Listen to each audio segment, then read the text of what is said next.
Hello friends, welcome to Infinity Academy. मी आहे मैत्री आणि या व्हिडिओत तुमच्यासाठी घेऊन आली आहे प्रॅक्टिस सेट नंबर 31, जो की प्रॉफिट अँड लॉस या चॅप्टरचा फर्स्ट प्रॅक्टिस सेट आहे. तर हे एक्झाम्पल्स कसे सॉल्व करायचे आपण वन बाय वन पाहूयात. फर्स्ट एक्झाम्पल आपल्याला दिलेला आहे. फर्स्ट क्वेश्चन दिलाय, the cost of price and selling price are given in the following table. ह्या टेबलमध्ये आपल्याला कॉस्ट प्राइस आणि सेलिंग प्राइस ह्या दोघं दिलेल्या आहेत. Find out whether there was a profit or a loss and how much it was. Profit झालाय का लॉस झालाय आणि तो किती झालाय हे आपल्याला काढायचंय. फर्स्ट क्वेश्चन मध्ये बघा आपल्याला काय दिलेलं आहे. कॉस्ट प्राइस 4500 दिलेली आहे आणि सेलिंग प्राइस काय दिली आहे 5000 दिली आहे. मग यात मला सांगा कॉस्ट प्राइस मोठी आहे का सेलिंग प्राइस मोठी आहे. Selling price. Very good Riddhi. मग सेलिंग प्राइस मोठी आहे, मग आपण काय लिहिणार, सेलिंग प्राइस इज ग्रेटर किंवा मोर लिहू शकतात तुम्ही, ग्रेटर दॅन कॉस्ट प्राइस. बघा सेलिंग प्राइस ही जास्त आहे कोणापेक्षा, कॉस्ट प्राइस पेक्षा. म्हणजे तिथे काय झालेलं आहे, प्रॉफिट. बरोबर, प्रॉफिट झालेला आहे. देअरफॉर प्रॉफिटचा फॉर्म्युला काय आहे,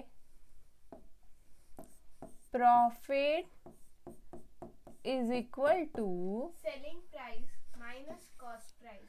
selling price minus cost price. तुम्ही पूर्ण स्पेलिंग लिहायचं आहे, selling price minus cost price. ठीक आहे. तर प्रॉफिट मध्ये आपल्याला सेलिंग प्राइस मधनं कॉस्ट प्राइस मायनस करायची आहे. मग सेलिंग प्राइस काय आहे आपली इथे 5000. Very good, 5000. आणि कॉस्ट प्राइस काय दिली आपल्याला 4500. मग आता मला सांगा या सबस्ट्रॅक्शनचा आन्सर काय येईल 500. ठीक आहे, 500. Therefore profit is 500. ठीक आहे. मग आपण इथे प्रॉफिट झालाय और लॉस, तिथे काय लिहिणार, प्रॉफिट.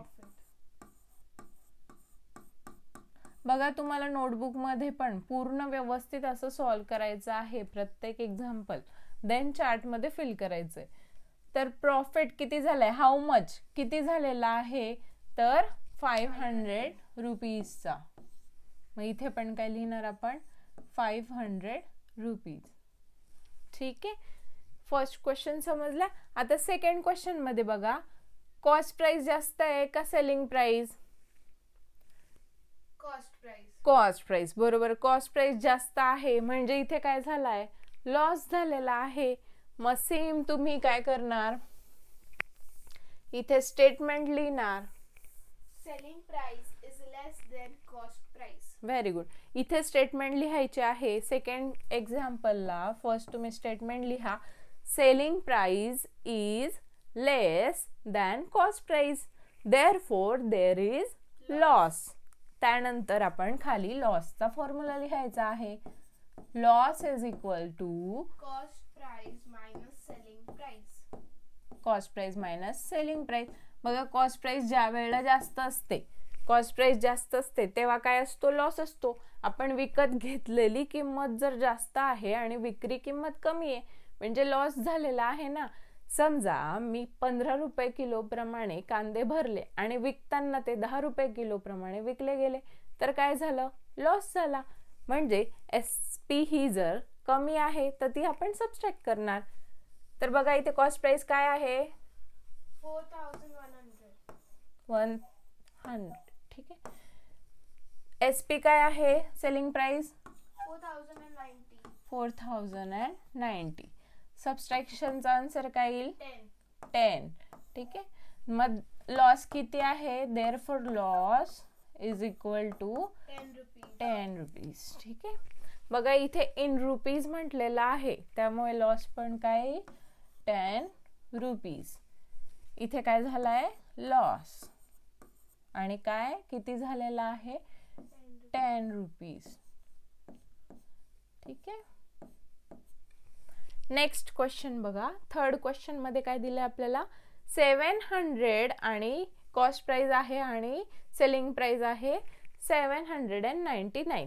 सेलिंग प्राइस मोठी आहे की कॉस्ट प्राइस मोठी आहे? Selling price. सेलिंग प्राइस इथे आपल्याला मोठी दिली आहे, म्हणजे काय झालेलं आहे? Profit. Very good Ridhima, profit झालेला आहे. मग आपण काय लिहिणार? Selling price is greater than cost price, therefore there is profit. मग आता प्रॉफिटचा फॉर्म्युला लिहूया. Profit equal to selling price minus cost price. Selling price minus cost price. ज्या वेळेला एसपी मोठी असेल त्यावेळेलाच प्रॉफिट होतो, म्हणून आपण सेलिंग प्राइस मधनं कॉस्ट प्राइस मायनस करत आहोत. मग आता बघा, सेलिंग प्राइस किती आहे? 799 मायनस 700. सबट्रॅक्शनचा आन्सर काय येईल? 99 rupees. Therefore profit is 99 rupees. ठीक आहे. इथे काय लिहिणार आपण? प्रॉफिट. काय झालेला आहे? प्रॉफिट. आणि किती? 99 रुपीज. ठीक आहे. नेक्स्ट क्वेश्चन बघा. नेक्स्ट क्वेश्चन मध्ये काय दिलंय? 1000 रुपीज कॉस्ट प्राइस आहे आणि सेलिंग प्राइस आहे 920. आता मला सांगा, इथे प्रॉफिट झालाय का लॉस? लॉस झालेला आहे. बरोबर, कारण की cost price is greater than selling price. Very good. Cost price काय आहे? जास्त आहे आणि सेलिंग प्राइस कमी आहे, म्हणून आपण स्टेटमेंट काय लिहिणार? Cost price is greater than selling price, therefore there is loss. मग लॉसचा फॉर्म्युला लिहिणार. Loss is equal to cost price minus selling price. Cost price minus selling price. ठीक आहे. कॉस्ट प्राइस काय आहे? 1000 आणि सेलिंग प्राइस 920. सबट्रॅक्शनचा आन्सर काय येईल? 80. Therefore loss is 80 rupees. ठीक आहे. इथे काय लिहिणार? लॉस आणि इथे 80 रुपीज. ठीक आहे. आय होप तुम्हाला फर्स्ट क्वेश्चन व्यवस्थित समजला असेल. सेकंड क्वेश्चन बघा आपल्याला काय दिलेला आहे. सेकंड क्वेश्चन मध्ये दिलंय आपल्याला, a shopkeeper brought a bicycle for 3000 and sold the same for 3400 rupees. How much was his profit? एक सायकल दुकानदार आहे आणि तो सायकल दुकानदार सायकल त्याने कितीला घेतली? 3000 रुपयाला घेतली, 3000 ला घेतली आणि विकली कितीला आहे? 3400 ला, 3400 रुपयाला. म्हणजे इथे प्रॉफिट झालाय का लॉस? प्रॉफिट झालेला आहे, कारण विकलेली जी किंमत आहे, सेलिंग प्राइस जास्त आहे. मग तुम्ही सगळ्यात पहिले गिवन काय दिलेलं आहे ते व्यवस्थित लिहिणार. गिवन मध्ये तुम्हाला काय दिलेलं आहे? Cost price. तुम्ही स्पेलिंग पूर्ण लिहा. Cost price equal to 3000. Selling price is equal to 3400. Selling price 3400. मग इथे स्टेटमेंट लिहायचे आहे, selling price is greater than cost price, so there is profit. मग नंतर आपण इथे प्रॉफिटचा फॉर्म्युला लिहूया. Profit is equal to selling price minus cost price. Selling price minus cost price. आता सेलिंग प्राइस काय आहे?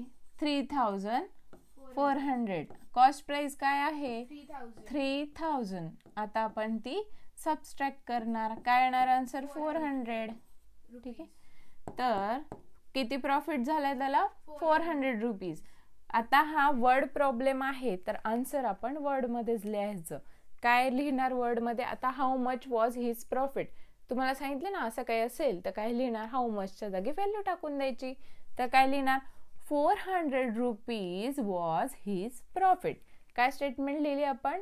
400 रुपीज वॉज हिज प्रॉफिट. बघा नेक्स्ट आपल्याला काय दिलेलं आहे? Sunandabai brought milk for 475 rupees.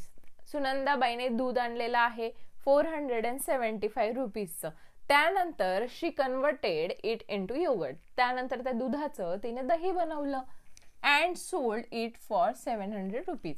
आणि ते जे दही झालेलं आहे ते 700 रुपयाला तिने विकलं. How much profit did she make.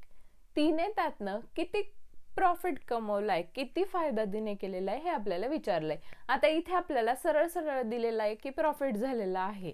तरी आपण गिव्हन लिहूयात. गिव्हन काय दिलेलं आहे आपल्याला? Cost price is equal to 475. Cost price किती आहे? 475. Selling price is equal to 700. आणि सेलिंग प्राइस 700. ठीक आहे.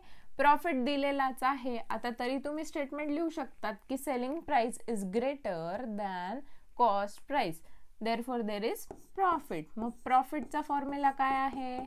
Selling price minus cost price. Selling price minus cost price. ठीक आहे. सेलिंग प्राइस काय आहे? 700 रुपीज. कॉस्ट प्राइस काय आहे? 475 रुपीज. ठीक आहे. सबस्ट्रॅक्शन काय होईल आता याचं सांगा? 225 बरोबर. ठीक आहे. देअरफॉर आता बघा हा प्रॉफिट आहे. वर्डचा आन्सरचा एंड स्टेटमेंट हा वर्ड मध्येच आला पाहिजे. म्हणून काय येईल end statement? Sunandabai make 225 rupees profit. Clear आहे सगळ्यांना हा क्वेश्चन? आता next 4th, 5th, 6th and 7th question आपण नेक्स्ट पार्ट मध्ये पाहूयात.